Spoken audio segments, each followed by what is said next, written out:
O Kone. Aleyküm assalam. Qanday? İş ilgari olsun. Vapşı keltirip taşapsın koy da. Vah. Kantık bulam dep jaman kıjalat boldun ele başında. Ha. Moşni çıkıp dur. Biteyin de kopsun ara. Nasıl kaldı bu da kalası? Qanday Kone? Desol yaxşı nasılsın? Bu da aşırı. Mustafa yakpa. Usta, Saçeting. ustamız bir yakta oturdu dedi. Ha, sırasıyla iki şirani bir urup kettasın abi. Bir urup alıp durup bana içine eğim olganda ikincisini beri kızıldı. Mınanı mı? Ha. Ola bunda bir kvadrat kılıp ketip atıp. Ha. Kayta. Ha. Terezeni vapşim son mu koyğonu kesin ay? Yanına başladıktan niye güzel çıktı.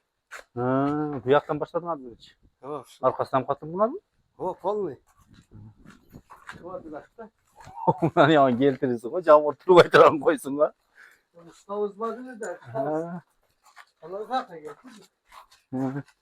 Kana bir şu sürü ustan var mı? Çileşkanı biz ben. Oho, maşını yaptır ha.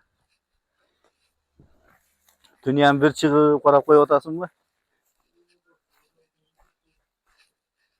Bunu kraskalagan kıyın da oylaşat da koyuş. Ha bunu üydek degende eylekte neme kılıp öğretesin?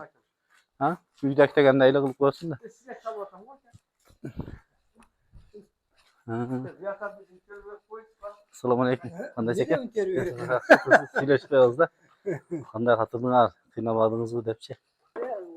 Yok, sizge hem cevap kaldı, uyuңuzду ушундай кыласа, Кудай кааласа.